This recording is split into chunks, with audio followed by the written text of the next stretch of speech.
Party with your host, Dustin Rybka. Hello and welcome to Sex Party. I'm your host, Dustin Rybka. This is the season 3 finale, and oh my fucking God, do I have a special guest to end season 3 with, hot off her AVN 2025 win for MILF Performer of the Year. It's legend, icon, rock star Cherie DeVille is with me this week. We're going to talk about everything that you could imagine we're going to talk about, and then some. We're going to talk about doing over 1,000, maybe possibly even 2,000 scenes in the adult industry. We're going to talk about where she gets her incredible passion and sort of energy from. We're going to talk about all the things that went down at AVN.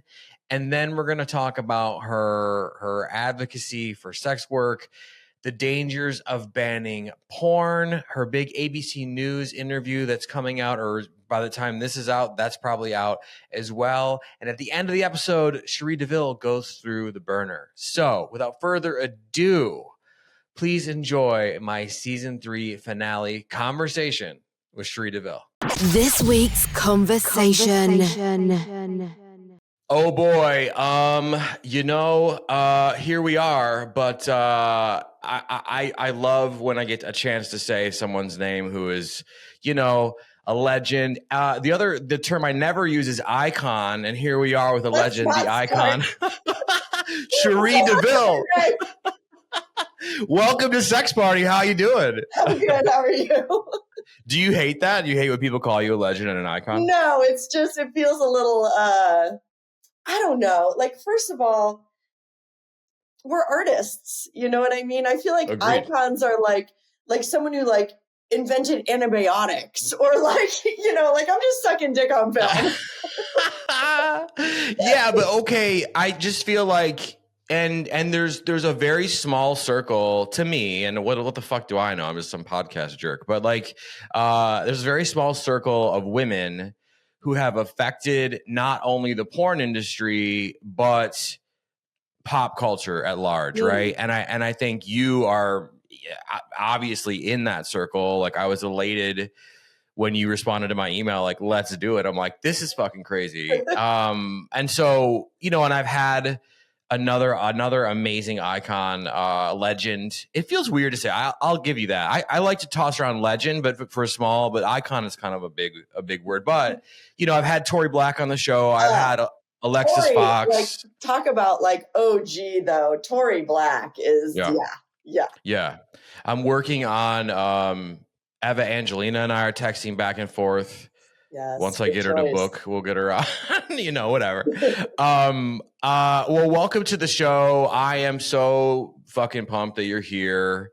Full disclosure, the AVN special has not come out at this point, but we did meet in person on the AVN Red Carpet. Yes, important podcaster. Thank you. I want people to know though, that's not just, there's 3 red carpets at AVN. And the one you were on was the most exclusive. There's the fan red carpet. There's the picture red carpet. So everyone can do fans. Some people can do picture.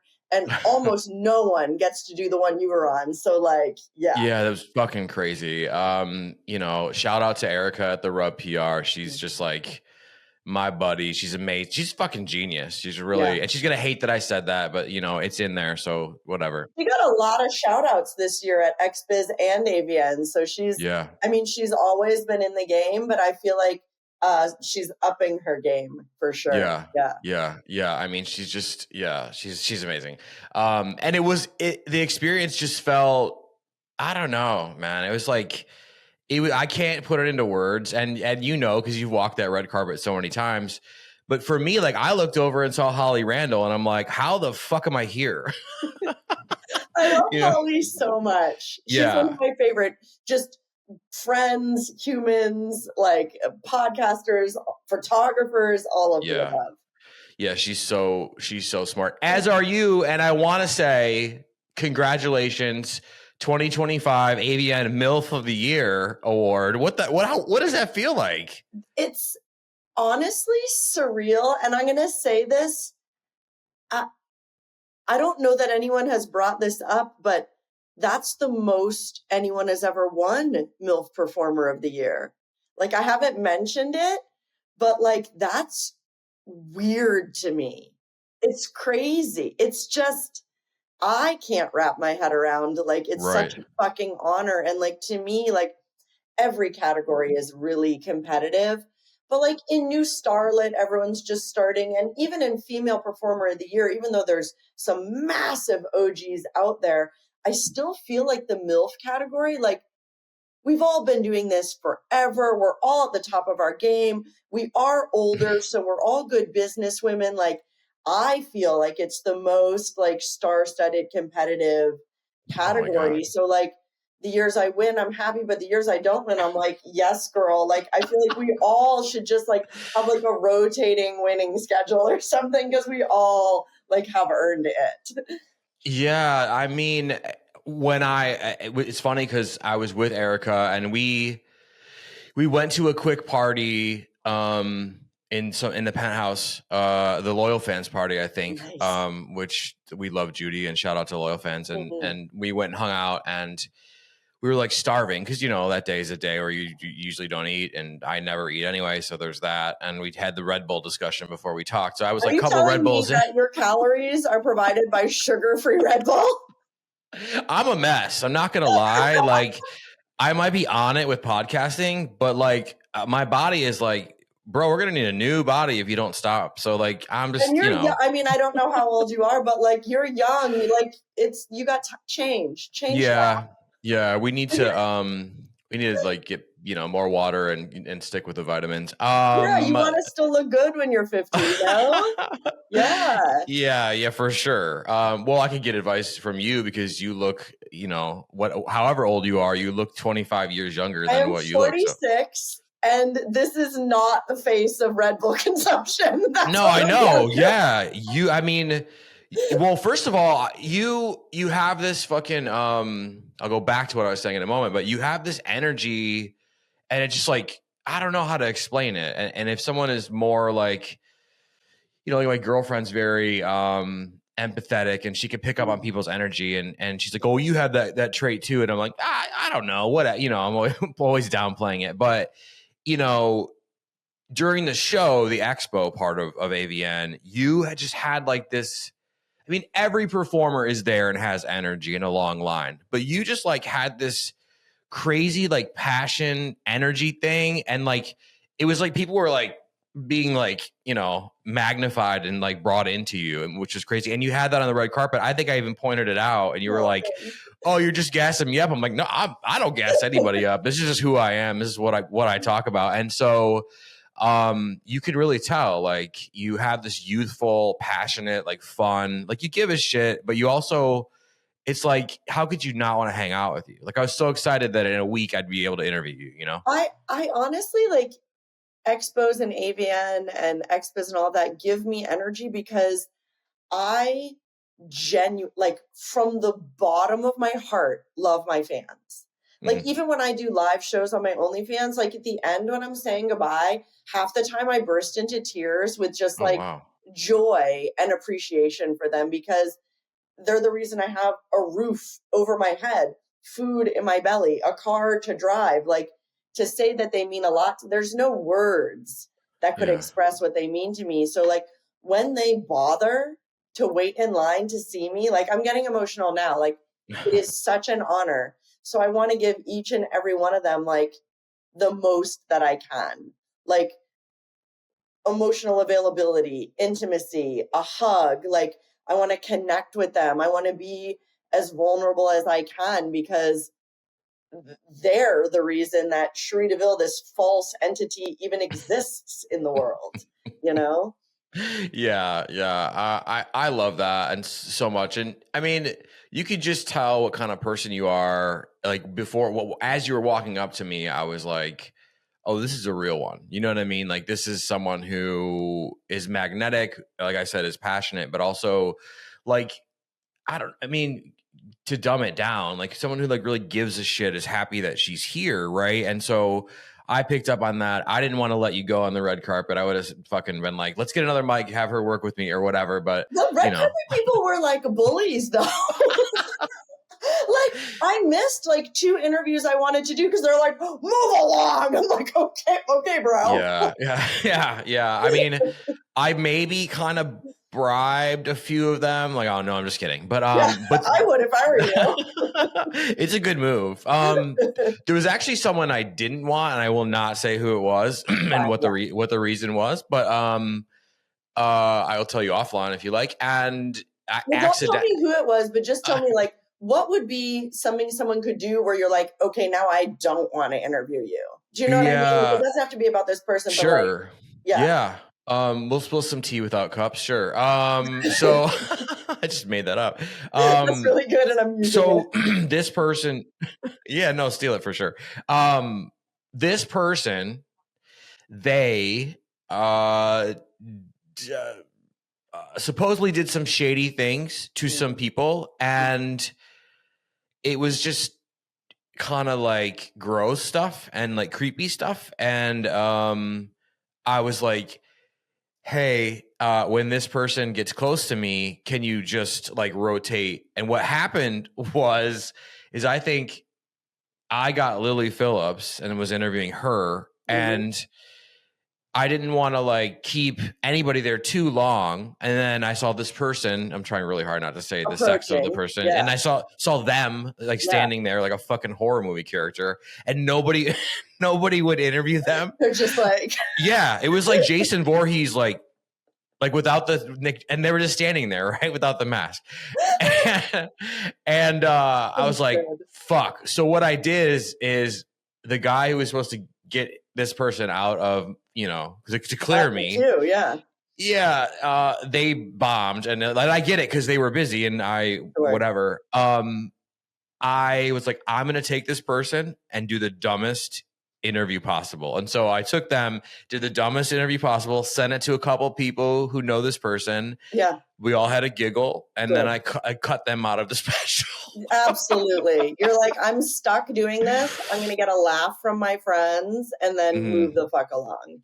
It's funny that you say that because everyone's like, how does someone get on your no list? And I think they think it would be things like they're bad in bed or like whatever. Honestly, there's only like 3 people on my no list. It is like a person who did something violent, a fucking racist, and that, you know what I mean? Like all the people on my no list have done like unethical things, it's not being bad in bed. It's doing like being like a ick human, Yeah. And it's just, I did want, well, what's crazy about it is this person said things that were bad. So let's just say I released this interview, or maybe I sent it to the right people. Sure. I think that they would not be invited to anything ever again because they slipped up and said something about a big company that they should not have said. And I was like, really? So can tell us more. And then they were like, da da da da da da da. And I was like, wow, now I have this on tape. And so who knows? So now you have an ethical dilemma. Like if this person is trash and you have information that would remove trash from our industry, like, maybe you should send it to someone low key, Yeah. And maybe trash. Bye. And maybe we will. I'm new here a bit in the industry. I don't want to, but I also don't like people who take advantage of people. And that to me, that's like the end of the road, let's get Frank Castle on these motherfuckers. Like I just feel like it's not a good look. But we persevered, and and you made it. You made it through the interview. You were face to face with evil, and you did it. God. So what did it feel like for you to just? I mean, again, like so after the red carpet, we blew out and went to the party, and then we went to please don't fail me now. The 24/7 place on the Strip. And I can't think of what it's called. Peppermill. in cool. I Vegas. have a Yeah. friend.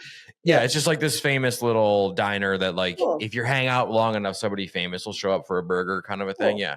So we went there, Erica, my girlfriend, myself. And as the awards rolled in, Erica was reading them. And then it was like MILF of the year, Cherie DeVille. And then we both were like, you know, and we were shocked. So when you heard your name called for that particular award, I know you touched on it a little bit, but were you just like more shocked, or you just like, hell yeah, or both, or what? What did it feel like? This year, you know, I've been performing for 14 years. I've been taking dick for like 10 years. You know, I feel like some of the years that I won it in the past, I was working like 25 scenes a month, you know, really like had like this amazing, like wide range of work from like BDSM to romance to features to whatever. So I'm like, you know, when I won those years, I was like, well, I don't know if I'm the most deserving, but I fucking did work hard this year. You know what I mean? Like I did all the things. This year, I was genuinely surprised, not because I don't think my work is good. I work as hard as I can, but because I've been working more for myself, for my own productions. And I don't know that, you know, it's a good question. I don't know how they pick MILF performer. If it was just my studio work, I think I did some really good quality studio work, but I'm only working like 20 scenes a year now for other people, where I'm still working a lot for myself. So I felt like if it was both included, you know, maybe, but I just feel like there were other MILF performers in this particular year that probably busted their asses harder for studios. Now, I didn't sit down and watch all of my competitors' scenes and like, you know, rate them or anything, but I was genuinely shocked this year. I was sure that it would be someone who was like out there in the trenches, you know, in the studio game, really like hitting it hard each month. Yeah, and that's interesting because I think, what if you like assembled like the MILF Avengers or something, and you got like the last 5 or 7, 10 years of MILF of the year performers to just all do one scene or one series or something? I feel like that would just pop off. Has anybody? Well, you know, they do have that, but the problem is a bunch of the MILFs are now exclusively contracted with other sites. So I feel like Evil Angels Performer of the Year, Lesbian Performer of the Year, and MILF Performer of the Year used to have exactly that in one movie. They had not necessarily always group scenes, but they had a movie where they took the top contenders that year for MILF Performer and gave them a movie. But now some of those top contenders are contracted like me with Brazzers or with Vixen. And so they're missing some of the top contenders in that movie nowadays. Yeah, it would be kind of hard. Maybe expensive too, but I think it'd be like well worth it. I mean, maybe some fan will cut together some edit or something. Yeah, with AI or something. Like a top MILF compilation of like all the winners of all time, you know? Yeah, for sure.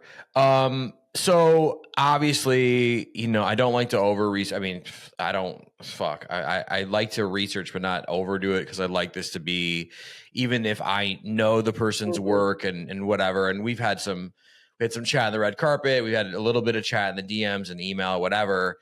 And you know, I have a shell of an interview and we just see where it goes, like I said. But some of the things that, you know, popped up to top of mind, I mean, 1,000, and I don't know if these are true, because the fucking internet is the fucking internet, and you are the internet's stepmom, so maybe you could. Does the internet need a spanking? Is that what you're saying? We're definitely gonna find out, and that's what we're getting at. But before we do, and just like for laughability's sake, let's just pretend like, I don't know, 15 years ago, somebody had like a jacuzzi accident, right? And they've been in a coma. Yeah. They don't know who you are. They don't know they're like, who's this fucking idiot? You know, whatever. Could you talk about who you are and what you do, right? At 20 minutes in. Yeah. So basically I started this whole career as like a way, I didn't think career wasn't a word in the beginning. I did it as a way to let off steam. I was a full-time physical therapist. I was going to swingers clubs a couple times a week, just enjoying myself. Met a photographer who got me on some websites online for some spare cash, nude modeling. And then my current agent, Sandra from OC Modeling, found me online and is like, would you like to shoot porn? And I'm like, me? Like, really? Like, I was so flattered. And I was like, honestly, I don't know if I want to shoot porn. I don't know anything about this. I watch porn, but like, I know nothing about this career. But it felt like someone had just invited me on like the coolest bucket list level adventure. And I'm like, I'm going to say yes to this, even if I end up hating it, because like, I need to say that I did this. I can't be 95 and be like, could have shot some porn. It's just too cool to like, for me to pass up. So I went to LA, never thinking I would come back.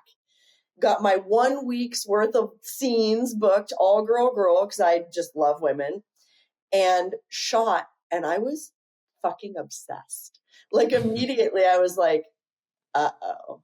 Like I had such a good time. I was like, man, this is like, I'm going to have to scratch this itch again. This is really, really fun. Like the sex is great. The women were like so beautiful, like mind-blowing beautiful. Costuming was fun.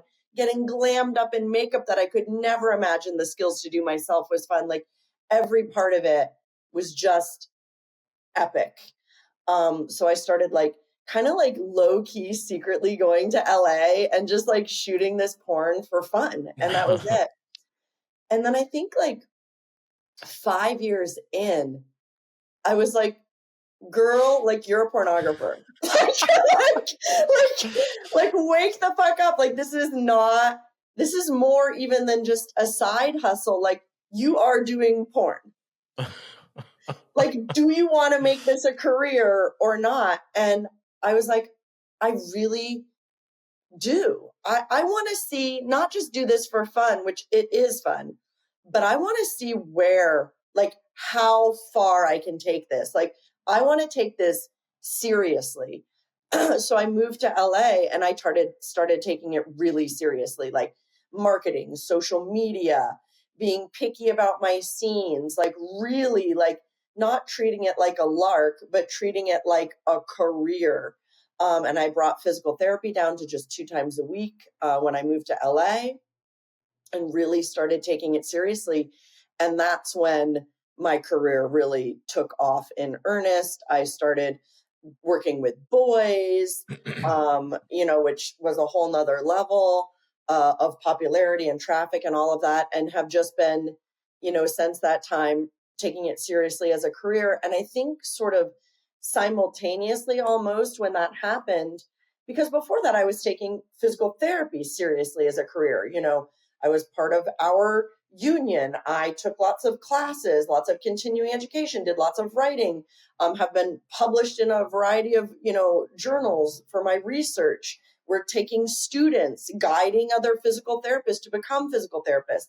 So I took that and turned it to porn, which is when I started doing I was like, well, if this is my career, I need to care about this profession like I care about physical therapy. So I was like, well, looks like there's some issues, so I started doing advocacy work, am a member of APAC, and just started writing for Daily Beast and Rolling Stone about sex work and sex worker issues, and just took it from like, yes, I'm having a lot of fun fucking hot people to like, nope, this is your career and you should put the passion in this that you put in physical therapy. And if you want to be in this career, you should do everything you can to help this career continue to exist, mentor new people, and advocate for the thing that you are now doing as a profession.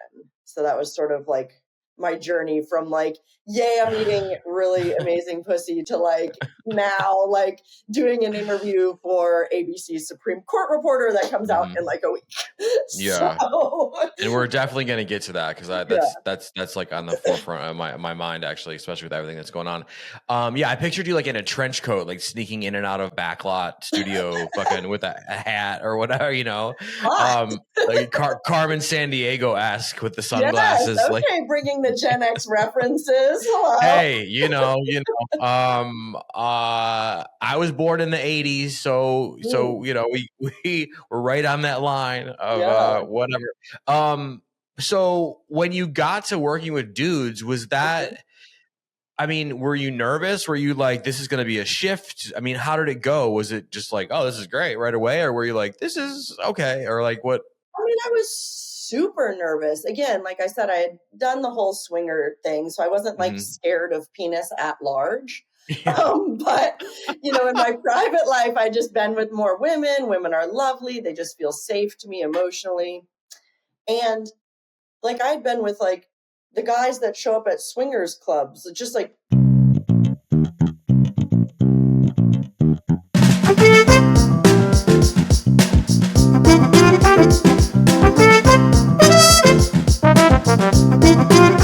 scared. I was like, I don't know like how is this gonna like work like physiologically. I've never seen a penis that looked like that. This is a lot, you know.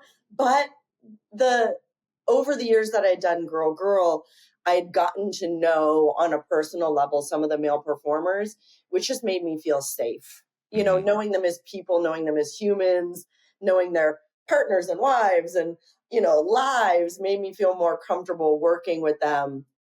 And turns out I can do it. So, yeah, I think so. It worked out.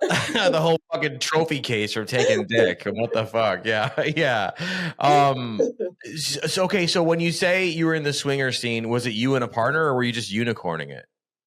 Both. I went with people and alone. Yeah.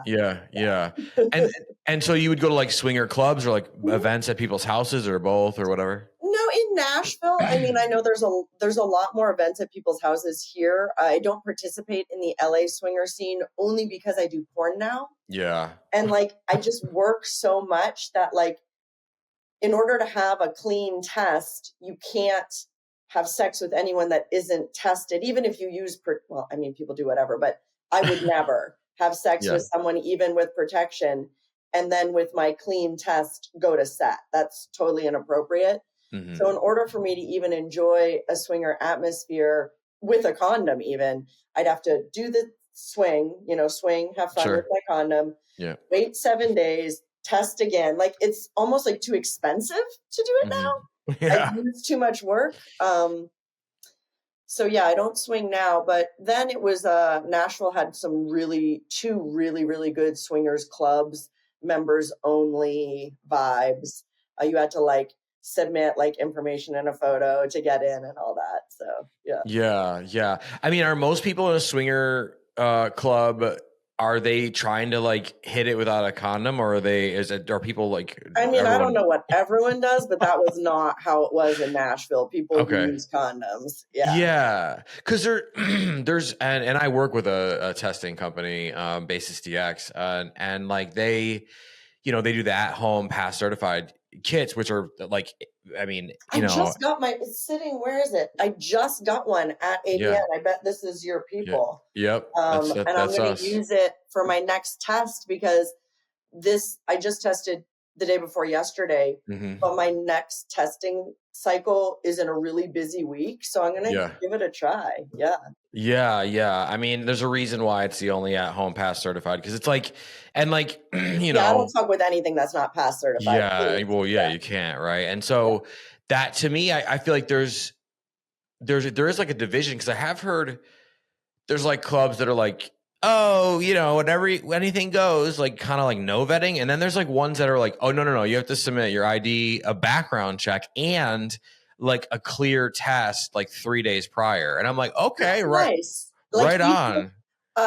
Maybe that's the culture now. It wasn't the culture, Sure. 15, 20 years ago when I was doing it in Nashville. It was a condom culture. Yeah. But that would have made me feel even better. Yeah, Mm-hmm. I would have still Yeah. used a condom, but yeah.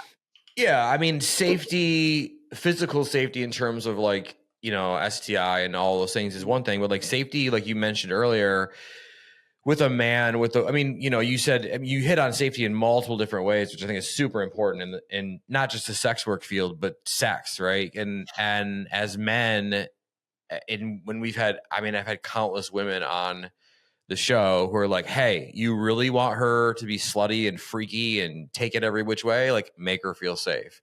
And Yeah. so you tapped on that, and I love that. And I mean, maybe we could dive into a little bit more of what it takes for a man, because we have some men listening, right, to make a woman feel safe, and how it's not just like, I'll protect you when the burglars come in this window. It's not that. It's an emotional safety. Yeah. So for me to feel emotionally vulnerable enough to show you everything that I want, because it's not just safe. Like, I'm not even going to be in the bedroom with you if I think you're going to physically harm me. That's one level of safety. That's sure. Like, but once we're in the bedroom, like, do I feel like you're going to make fun of me, tease me, roll your eyes at me, judge me? Like, even if you say no to something that I want, I need to feel like this is a judgment-free zone. Like, no, I'm not interested in doing that with you sexually is fine.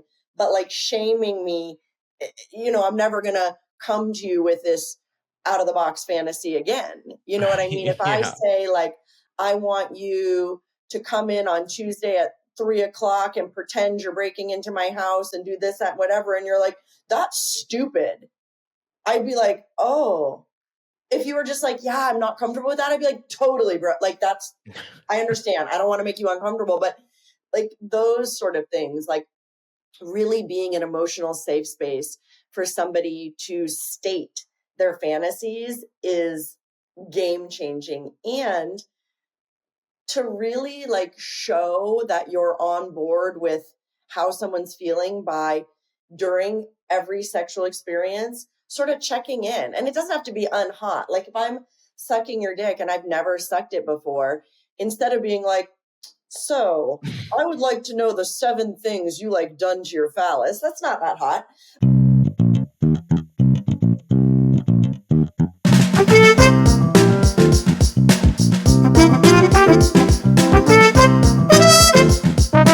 Open helps me give you the best experience and vice versa. Like if you're eating me out and you're not comfortable with me saying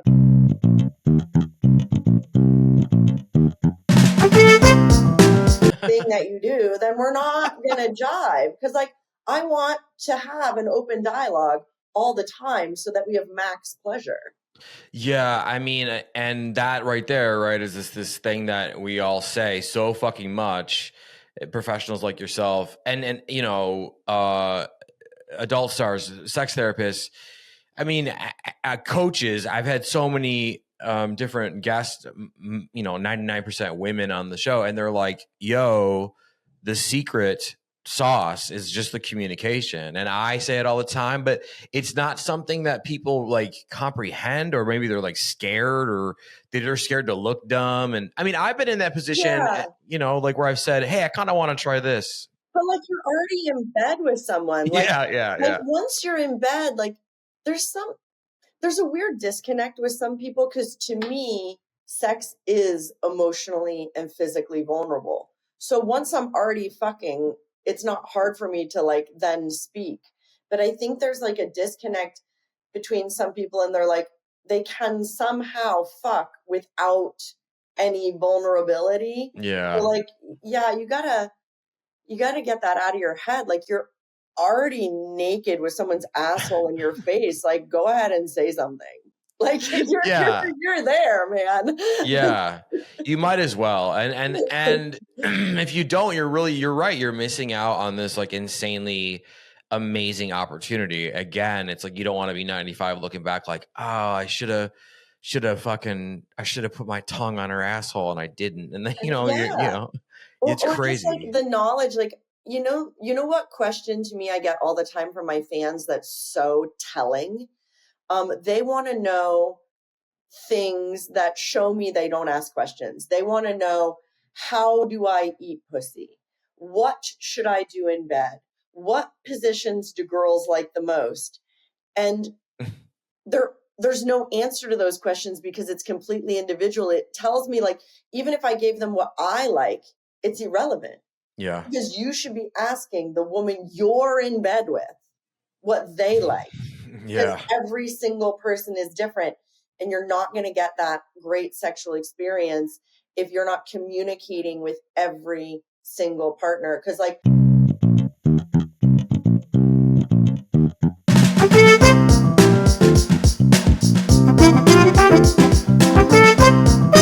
different with every human.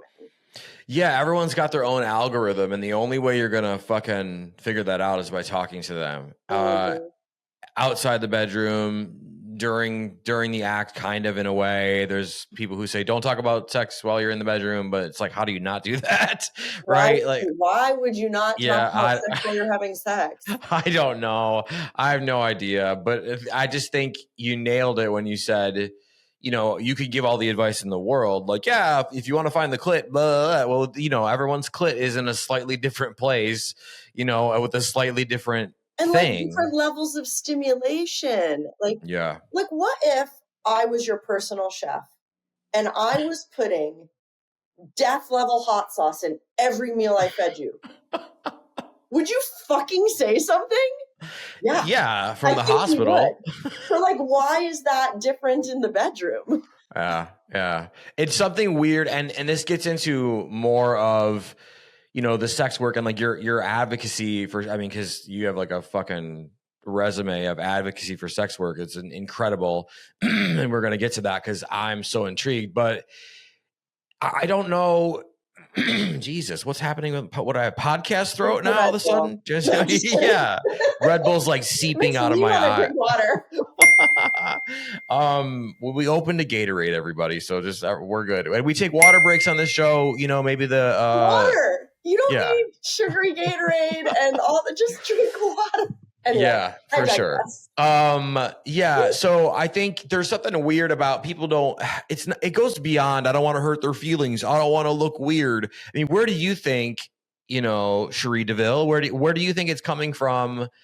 Like that we don't want to talk about sex? Is it just a purely like religious fucking thing? Are the Christian nationalists like just gone too far and ruined it for everyone, or what? I think a lot of men think they should somehow, there isn't, but I think a lot of men think there's this expectation once you reach adulthood that you should be good in bed. And that would have like a specific set of criterion, but it doesn't. Being good in bed is all about communication. So like, I think it's sort of insecurity. I mean, I'm sure every human's different and people have different reasons for not asking: embarrassment, insecurity, not wanting to be perceived as not having this vast amount of knowledge. You want to seem proficient. You want to seem like an expert. You want to seem experienced. And, if I ask a question, are they going to think I'm not experienced? Maybe that's embarrassing, you know? Yeah, there's that. Well, and two, sometimes you ask and someone's like, well, I don't know, what do you want to do? And it's like, okay, someone's got to take the first fucking shot here. Yeah. Yeah. Also, like, that's a good point. If you don't know what you like, masturbate, play with yourself, use toys, discover what you like on your own body. So at least you have some sort of baseline to tell your partner, like,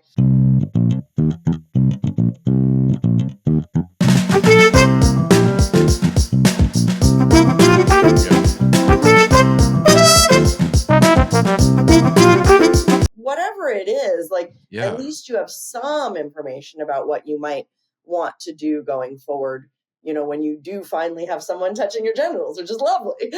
Yeah, for sure. Okay, let's get back to the internet here for a moment. Let's see if these things are true. So it says, I believe this came from IMDb, and I don't know, like, well, continue. I need to somehow edit my IMDb because I feel like a lot of it is like, who put that there? Oh yeah. Well, okay. It says 1,000 films. Okay, but then does that mean 1,000 films or 1,000 scenes? Because I feel like do you know? Do you even know how many scenes you've done? I don't. I should have kept track, but I mean, there was a bulk of years, like, my first few years I was living in Nashville, so I was only doing, let's say, a week a month, 7 scenes a month.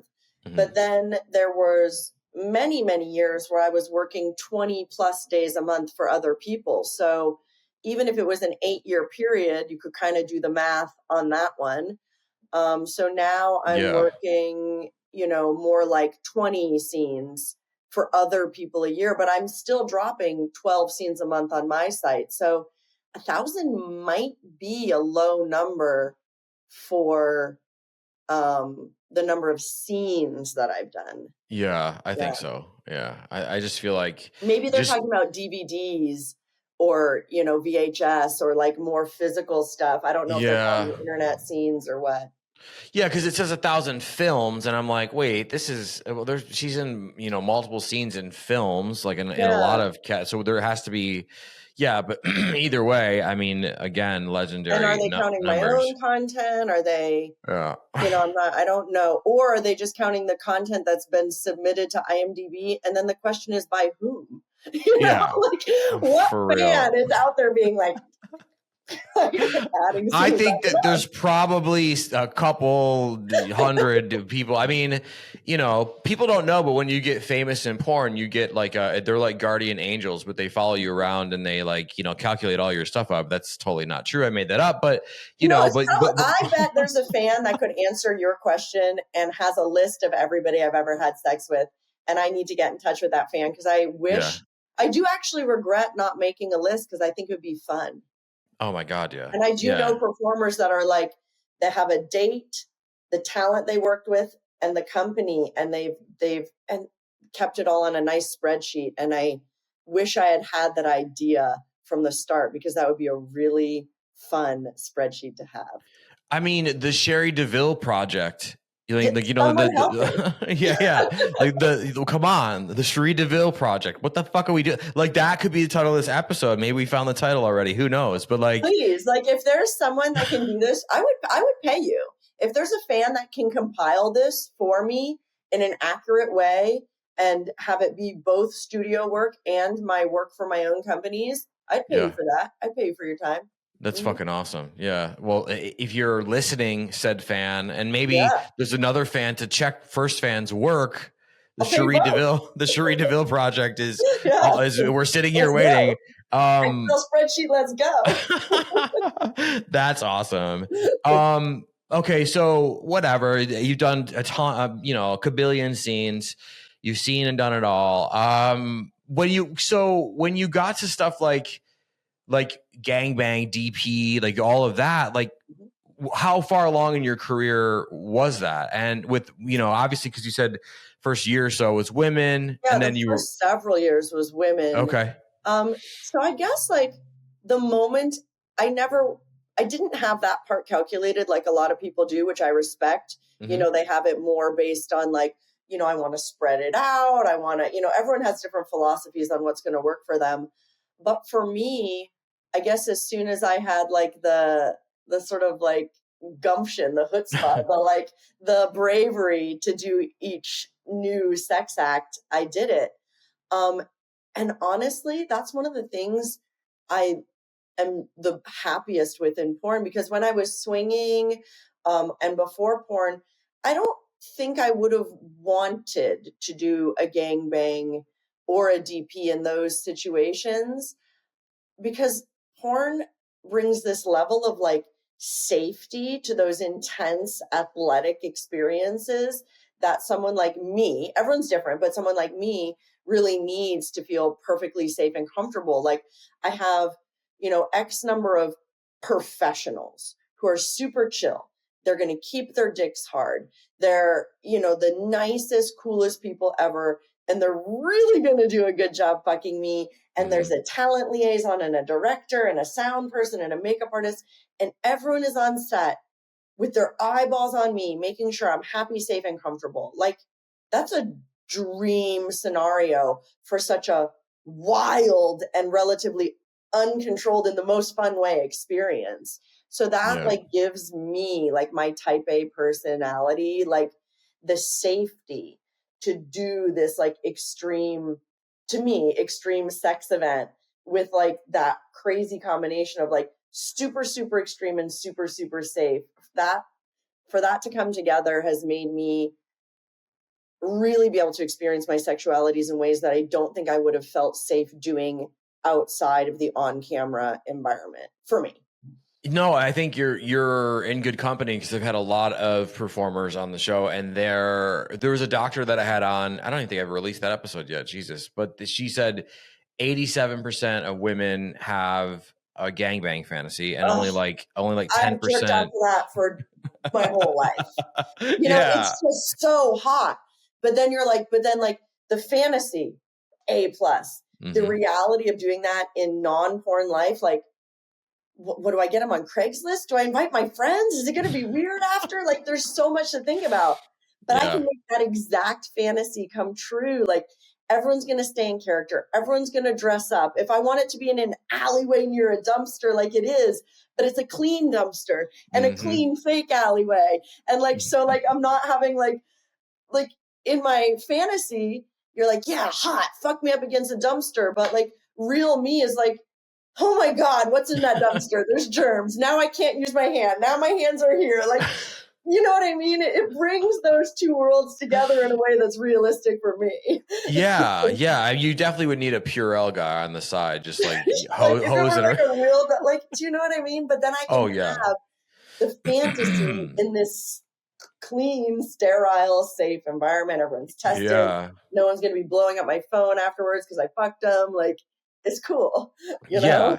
Yeah. Well, this doctor said, I think either 9 or 10% act on the fantasy, which is, or maybe it's lower than that. But, you know, the performers have said, if it weren't for porn, I just like you, like I wouldn't be able to enact that fantasy. So do you remember the first time DP or gangbang where it happened? You're like, oh my God, this is happening. Were you just like immensely turned on? Were you freaked out?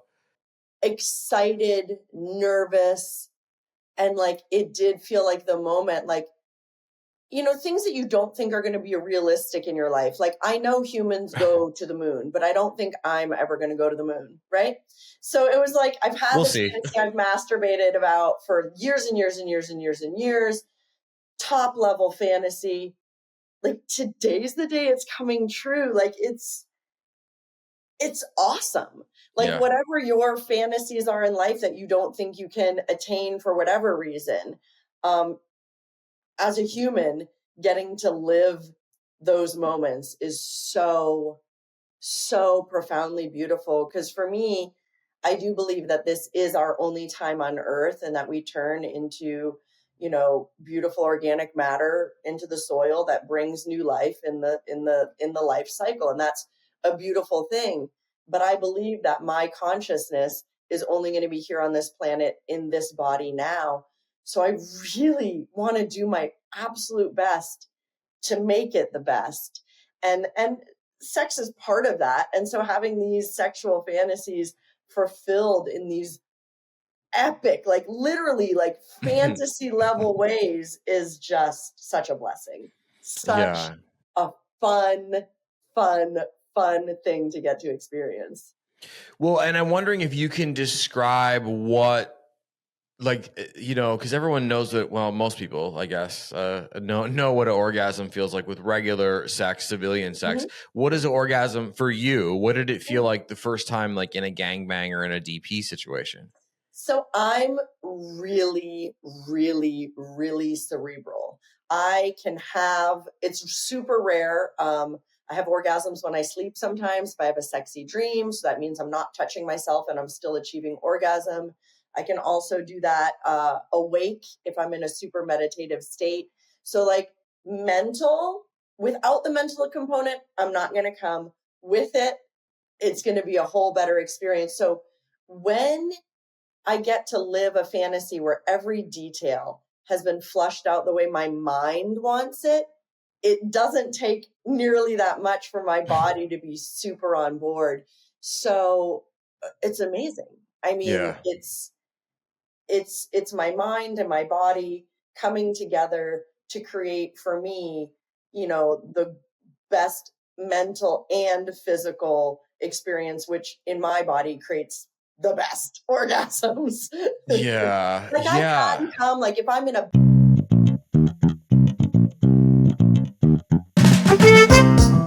but when the mind and the body are working together, it's another level.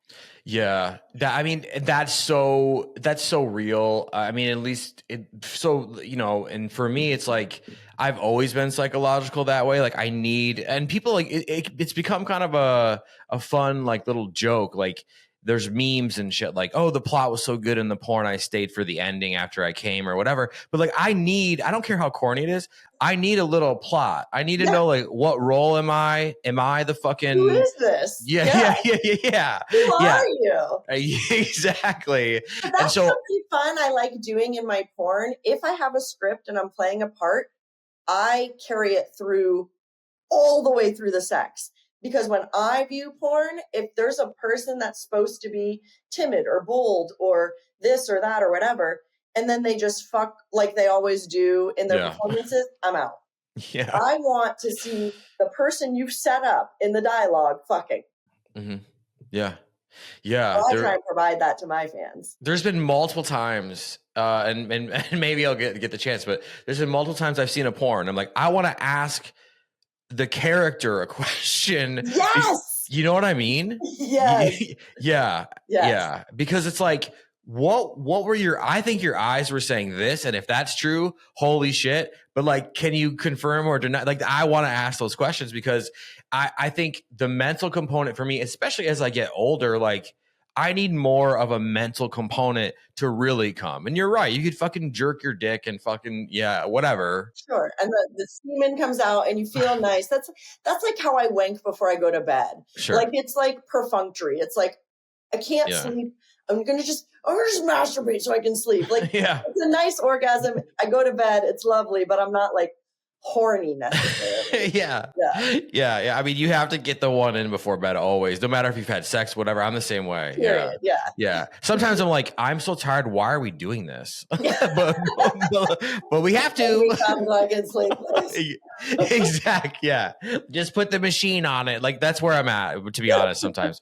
Okay. So I love that you entered the industry in your 30s, which I think if we take a beat and look at where culture is now, and again, this gets to like the heart of why I think you've had such an impact. I mean, you're a meme queen. People are constantly like killer memes, like internet culture, early internet culture, current internet culture. Like you're all over that, right? And you're part. But I think this gets to the heart of it. It's like you got in your 30s, and I think now people are sort of, I guess, like aging differently, right? You have women who are starting OnlyFans or Fansly or loyal fans in their mid 20s, late 20s, 30s, 40s, 50s, and 60s. There's a right? huge market for people of all ages now.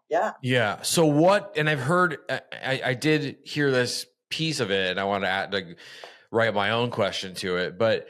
What do you think the advantage for you getting in your 30s, at 32, if I'm not mistaken, versus you getting in at 18 or 19?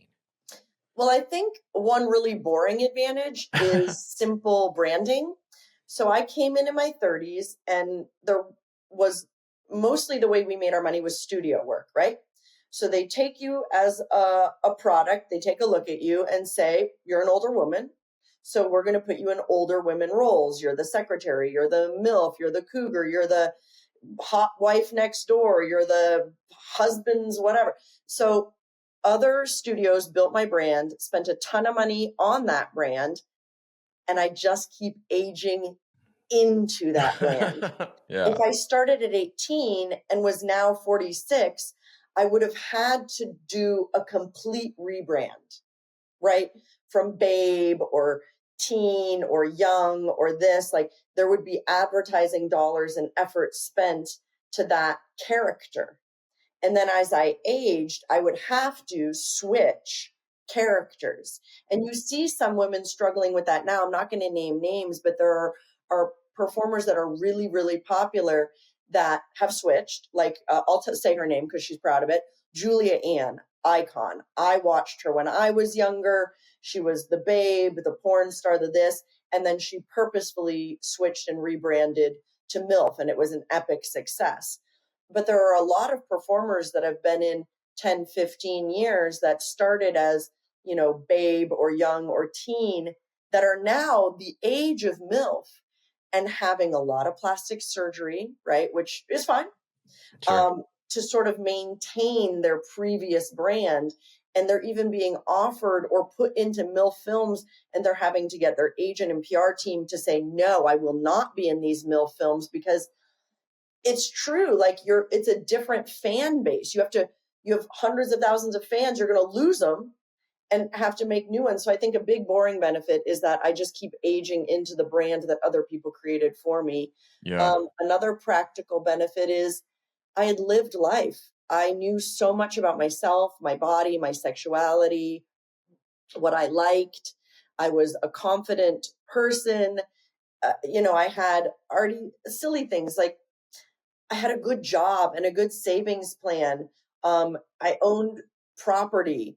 So when I got into porn, there was never a job where I'm like, oh, I'm not sure I want to do this, but like rent is due, so I guess I'll do it. Like, I never, ever had to take a single scene that I wasn't super enthusiastic to film, Right. because of that financial privilege. So I think those are Yeah. two things that really kept the joy, helped with branding, helped with marketing, and has helped, start and then just build the same fan base more and more and Yeah. more over the years, instead of having to do a switcheroony.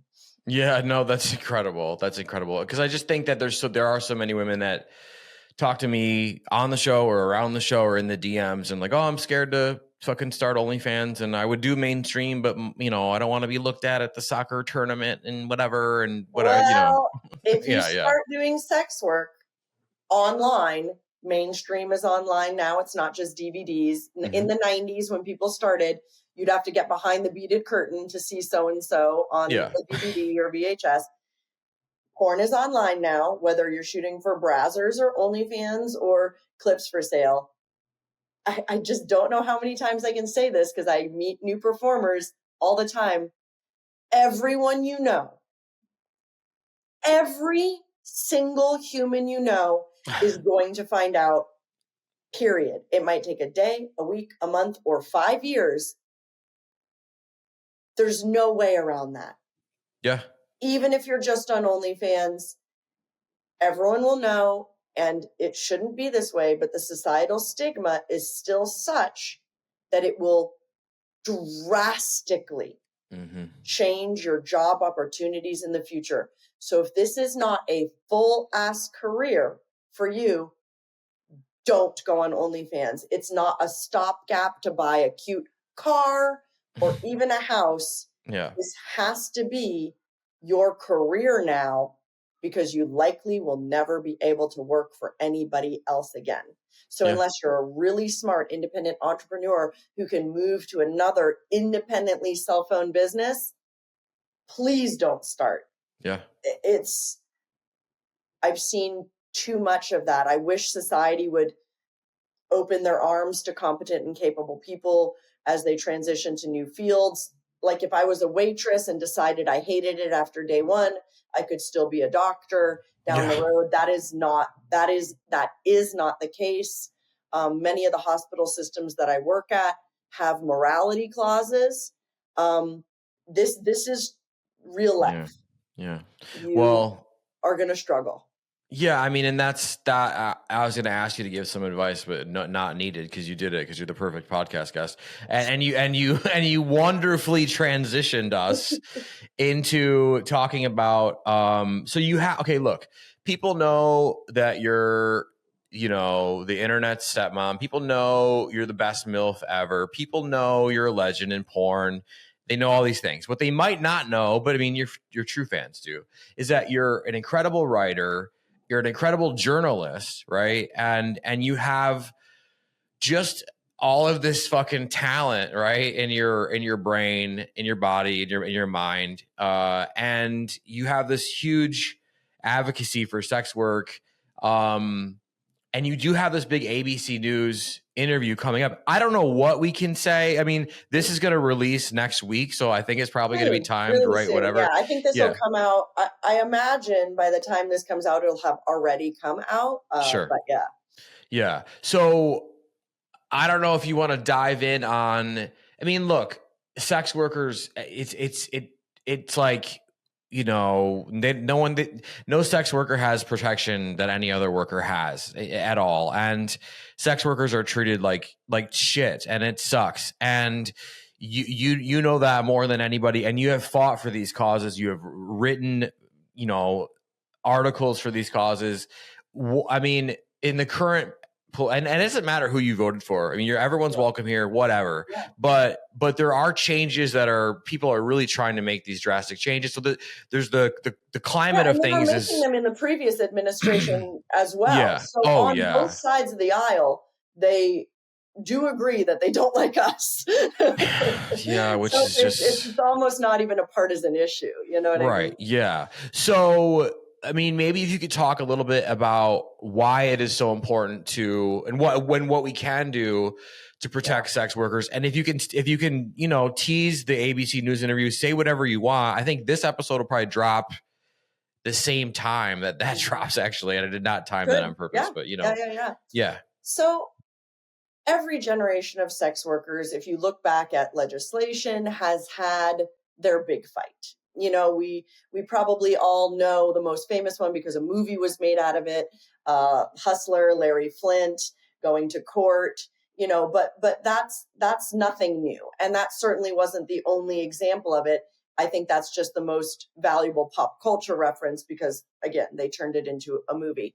But I think this right now is our generation's fight, and with most of the previous fights. The real thing that the opposition is trying to do is eradicate legal sex work. They often put it in the guise, the current gaslighting moment is they're pretending that they want what we want and what I hope the entire world wants, which is to protect children from content that isn't appropriate for children. Porn is not appropriate for children. Violence is not appropriate for children. Lots of political speech isn't appropriate for children. Most mainstream movies are not appropriate for children. And yet, anyone with a device has access to everything online. Facebook, Twitter, WhatsApp, Discord, Reddit, all have imagery and content that is horrifyingly not appropriate for people under 18, never mind once you start getting younger, you know. So I think that that's something that everyone agrees on. Unfortunately, since nobody talks about sex or sex work, it is really easy for the opposition to sort of conflate porn on the internet being bad for kids and, okay, well, we should just like eradicate it. Kids can't see it, so no adults should see it. We should just totally fucking get rid of it. And at the moment, what they're doing is they're like, we should protect kids. Okay, good. Let's come up with that. And in order to do that, we're going to try basically, and it's kind of written word for word in the Project 2025, they're saying that they want to do things. Well, they're telling the public they want to protect children, but what they're saying sort of behind the scenes is we're going to create legislation and rules that are so costly, so time consuming that it's going to put you out of business, right? And so right now they're saying, let's age gate porn sites. Great. But they're doing it in a way, well, one, only porn sites that are legal and based in America would play ball with American law. So let's just well, let's not even say America. Let's just say legal porn sites that are ethical, that have model releases, that have everybody's enthusiastic consent, that have proof that everybody is over 18. Those are sites that will play ball.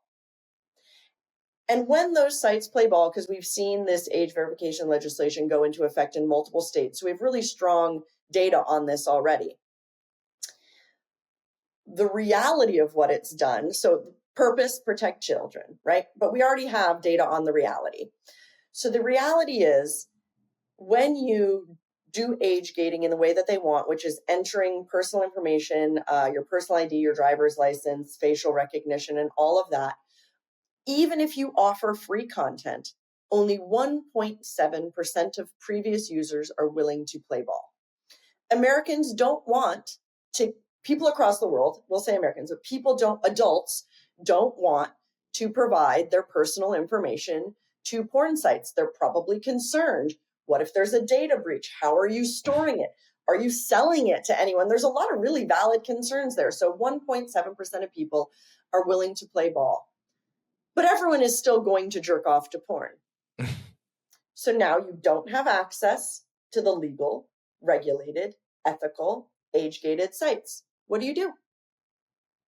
You go everywhere else on the internet, to the sites in other countries where people are trafficked, where people are not of age. You go to the illegal sites that you can never regulate, will never play ball with you. The sites to where I send my takedown notices and they laugh at me because they don't play ball to American laws or anybody's laws. They don't give a shit. They're illegal, horrible people. So there is an 800% increase in utilization of horrible fucking porn websites that are not ethical.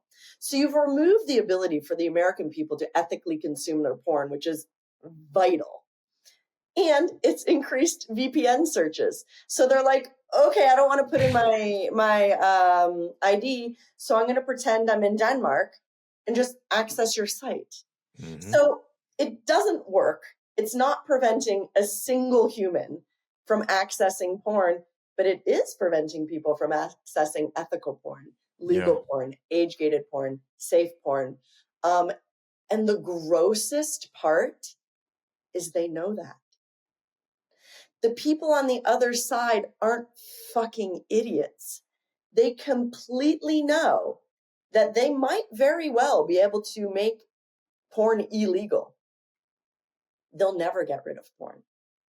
They'll only get rid of, like, if porn becomes illegal, I won't perform anymore.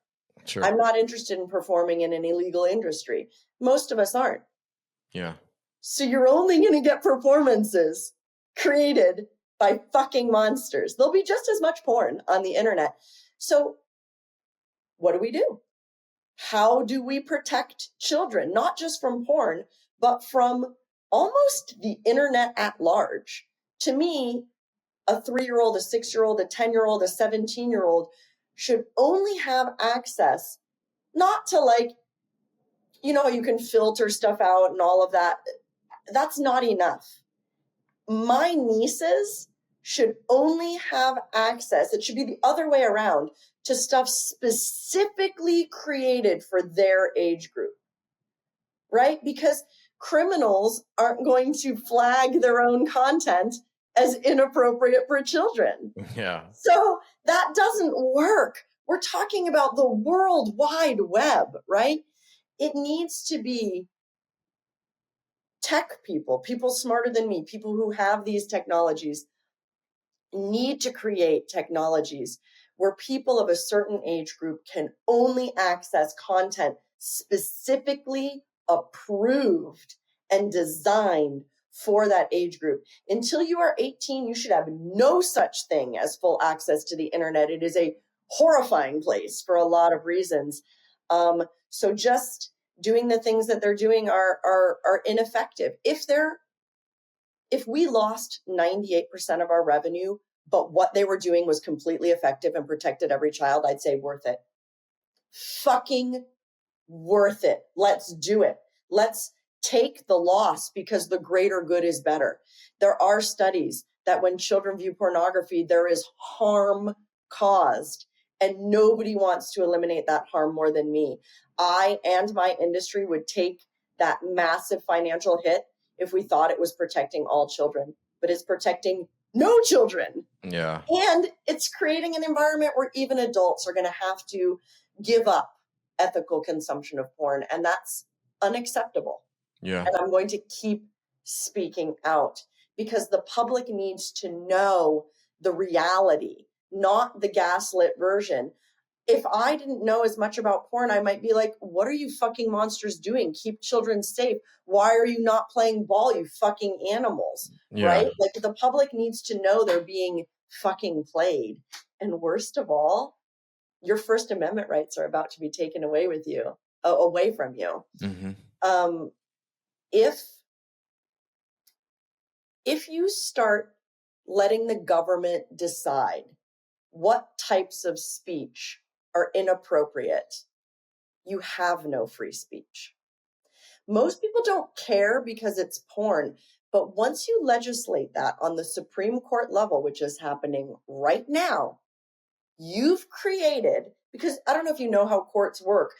Like, if I have a case and I'm the judge, I go back and look at other cases, other precedents to create my rulings. That's how the American court system works.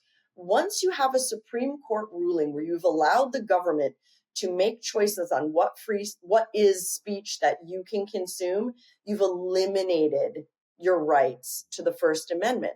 Because right now it's porn, and you might hate us and you might say, good, I didn't like that kind of speech.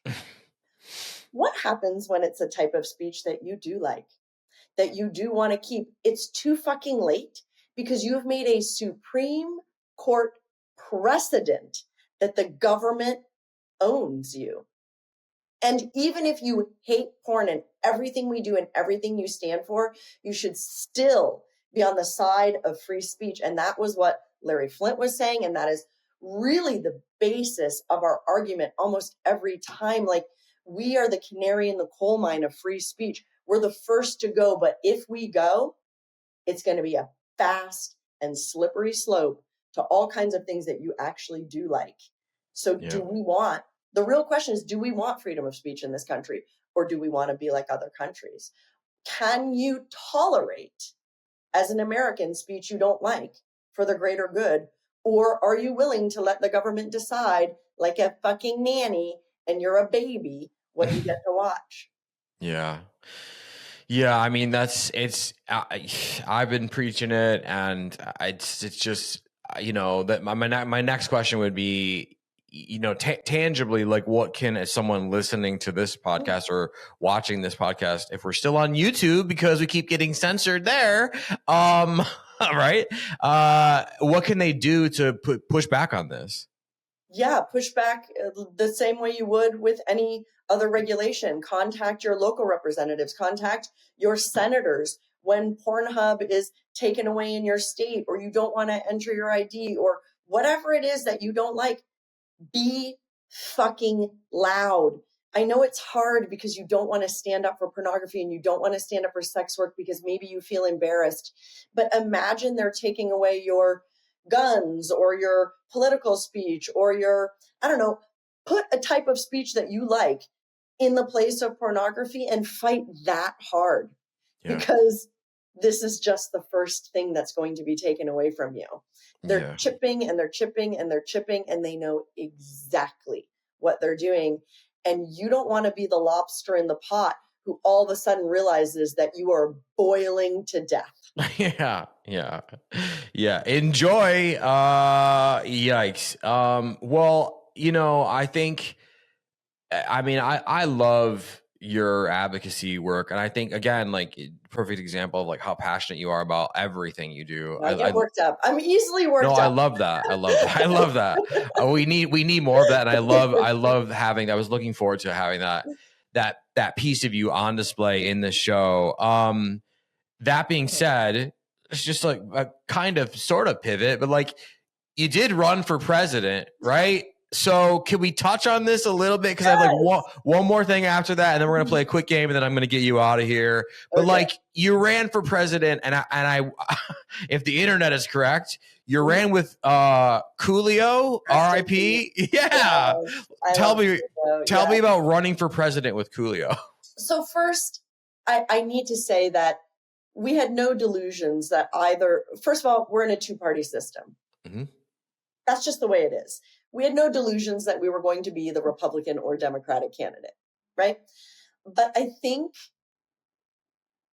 or I know, what we were trying to do is get as big as we could so that we could be heard on mainstream media, because nobody, it's changing now, but then nobody talked to porn stars unless it was like Howard Stern and you were riding the Sibian. You know, it was always sexual and sexualized, and that's fine. But I started seeing so many things happening that were trying to, you know, quell us, that I wanted to do something really big that would get the attention of the mainstream media so that I could speak to people that weren't just on the sex side.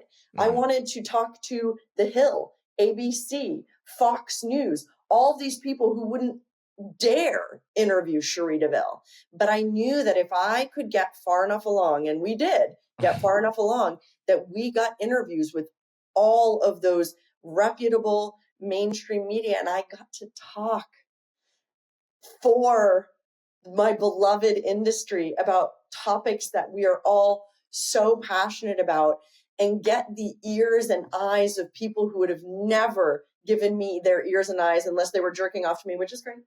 You know, but like to like also get some advocacy going on. So to me, I knew I wasn't going to get elected, but I hoped and prayed that I would get far enough along, and we did, that I would grab those eyeballs and those outlets in my favor, and maybe reach a few people that I would have never gotten to speak to.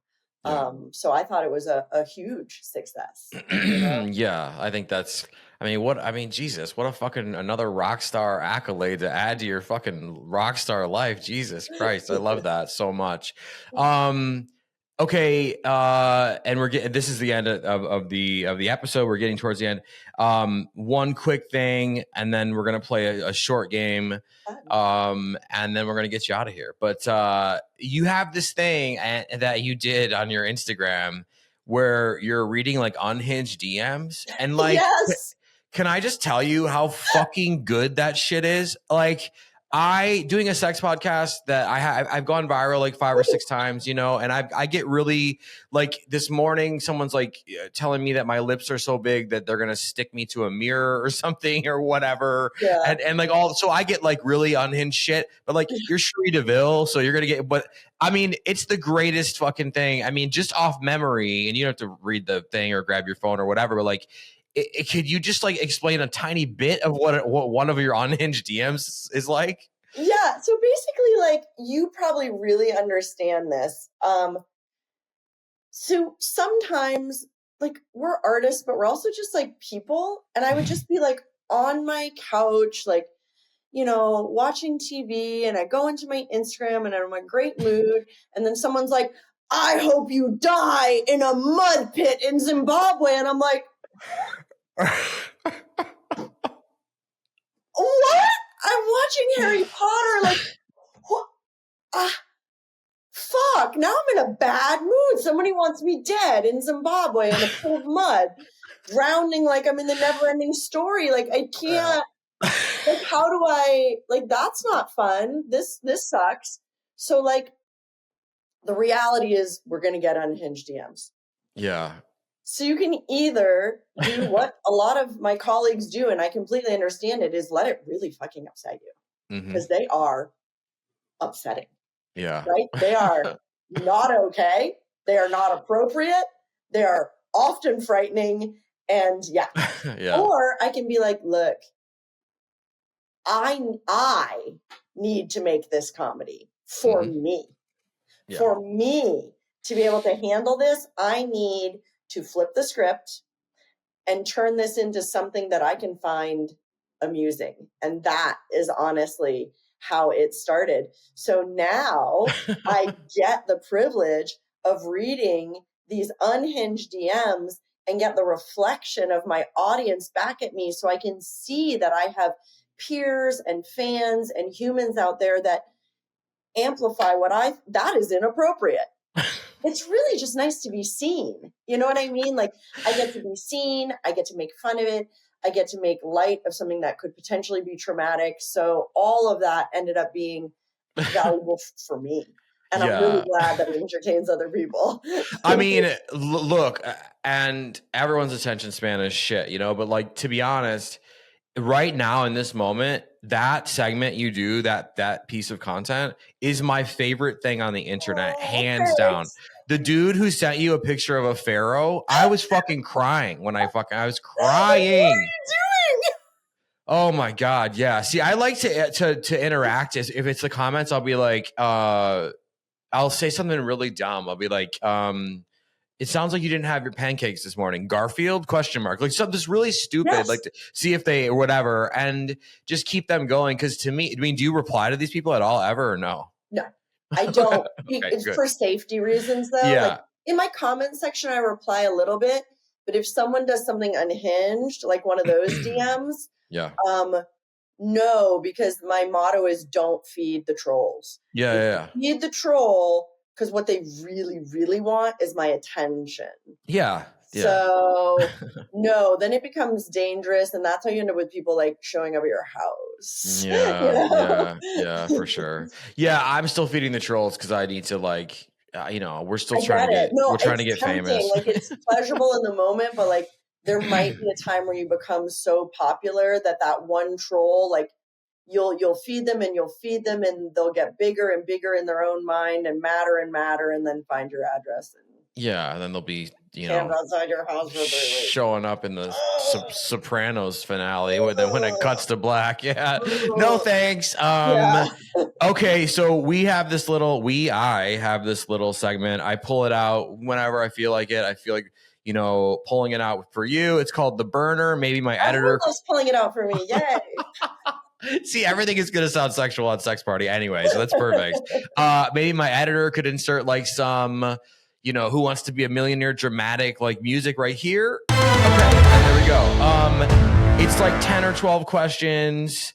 We just kind of go through them fast. You don't have to explain like whatever. You just kind of answer like, do it. You know, stream of consciousness. Okay. Question number 1. Name something you wish men would stop doing. Showing me their penises unsolicited. Great answer. Name something you wish women would stop doing. Emotionally manipulating me in my DMs. Okay. See, and now it's more fun because we're not gonna dive in. Name something you wish that you would stop doing. Oh God. Working 12 hours without giving myself any kind of rest breaks, and then over validating my hard work as my only reason for success. No, I actually really love that answer. We already know the answer to this one. We're going to ask it anyway. Have you ever been to a sex party in real life? Yes. Okay. Favorite guilty pleasure does not have to be sexual. Salt and vinegar potato chips. Love that answer so much. Name a person alive or dead. You can have sex with them if you want, or you could just like spend time with them. The twist is that you only get to hang out with them for 24 hours. Right now, my answer is Margaret Atwood. I think for obvious reasons. But. Yeah, no, I love that. Backstreet Boys or NSYNC? Backstreet Boys, but neither. I was way too old when they came out. New Kids on the Block. Yes. See, that's okay. Yes. This one's sitting in the same vein, but we're going to ask it anyway. Spice Girls or Pussycat Dolls? I mean, who comes up with this shit? Spice Girls. Can you tell one of your craziest sex stories in one sentence? Train being run on my delightfully satisfied pussy. You're too good. You're too good. Favorite comfort movie or show? Like, what are you putting on to like wind down or fall asleep at night or whatever? I don't do that, but one of my repeat watches is Lord of the Rings. Okay. I can see that. Most used app on your phone. Oh, probably Instagram. Okay. Yeah, guilty as charged over here. Mm-hmm. Flaming hot or probably not. Are you into spicy stuff? Very into spicy stuff. Okay. Flaming hot. Best kind of music to bang to? I love old punk, 80s heavy metal. Yeah. After a gangbang or some sort of like just, you've been having sex all day, right? And Alexis Fox has the best answer to this, and it became like, I love her so much. She's the one greatest. Of my favorite people in the universe. She answered this one, and it became like a thing, and I clipped it, and everybody like loves whatever. So now I say it to her every time. But what's the best go-to like meal or snack after like a long day of having sex? My treat for after anal days. This is so weird, but Indian food. I love that. Hers was spaghetti and meatballs, and it became like a thing where she's like asking Brazzers if she can make it on set and shit. So we have like a spaghetti and meatballs joke now. Yes. Say something to one of your exes. You don't have to say who. You don't have to say whatever. You can just say something into the camera. Mm-hmm. Say something to one of my exes. Uh-huh. I'm sorry for not introducing you to my parents. I was really young and I wasn't comfortable with my sexuality. Okay, we love that answer. Mm-hmm. Final question, Cherie DeVille. Do you have a Finsta? Do you have a fake Instagram account out there? I think my only Insta is fake because my only Insta is Cherie DeVille. Yes, Cherie DeVille, thank you so much for being with me on Sex Party. Honestly, I adore you. I admire you. You are fucking rock star, legend, icon. I know. But you are, and I'm so happy that we did this. I look forward to having you back in the future. Yes, please.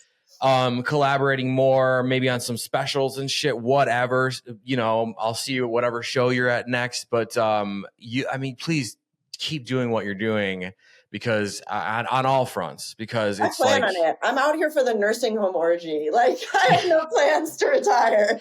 Yeah. And you look like you're drinking from the fountain of youth every day. And it's I did though in St. Augustine. I did. Oh, really? The fountain of youth. I did. See, this explains a lot. Let's tell these horny, fun partygoers who are now a lot smarter that they've listened and watched this episode where they can find you online, on socials, and where they can just like dump out money all over you. Yeah, so all of my links are on my website, CherieDeVille.com. Instagram, Cherie DeVille XO, TikTok, Cherie DeVille XO, Twitter, Cherie DeVille. But honestly, CherieDeVille.com, you'll get it all. Amazing. Thank you so much for being here with me. We'll talk soon. Thank you. Huge thank you to Cherie DeVille for being my season 3 finale guest. Don't worry, we are back next week with season 4. No breaks, all gas. If you guys are not already following Cherie DeVille on social media, make sure you go over to her Instagram, follow, like everything. Go over to the Twitter, follow, retweet everything. Go over to the OnlyFans, buy a bunch of content, spend a bunch of money. Don't be cheap asses, okay? Just you'll be better off for it. If you're loving guests like Cherie, you want to see Cherie again, she will be back, but you're loving Sex Party and you want to show that love, that devotion, that desire for more, what can you do? Well, if you're listening to this on platforms like Apple and Spotify, you could leave a rating, you could leave a review, but honestly, fuck it. It's a waste of your time. Don't do it. What you want to do instead is subscribe to the show so that way you never miss a new episode every single Wednesday. If you are watching on YouTube, I love you. I see you. I appreciate you. If you're watching on YouTube without getting too descriptive because you don't want to get in trouble, name one of your favorite Cherie DeVille scenes in the comments. Let's have some fun, right? Okay. What can you do if you're on YouTube and you want to show that same love, that same devotion, that same appreciation for Sex Party? Well, you could like this video. You could like all the videos. You could leave comments. I will go back and forth, whether it's positive, negative, doesn't matter. Let's talk. But the main thing you want to do is you want to make sure that you subscribe to the channel so you never miss a new episode every single Wednesday. Guys, thank you so fucking much for 3 seasons of the show. This was the biggest season yet. I look forward to making season 4 even bigger. It's been 3 years. I'm incredibly grateful. Thanks for everything. I'm always available in the DMs on Instagram, and I will see you all right back here next week. Thanks for listening. The party continues next week. Click subscribe and let's make this a regular thing. Follow the show on Instagram and Twitter at Sex Party FM. Follow Dustin at Dustin Rybka.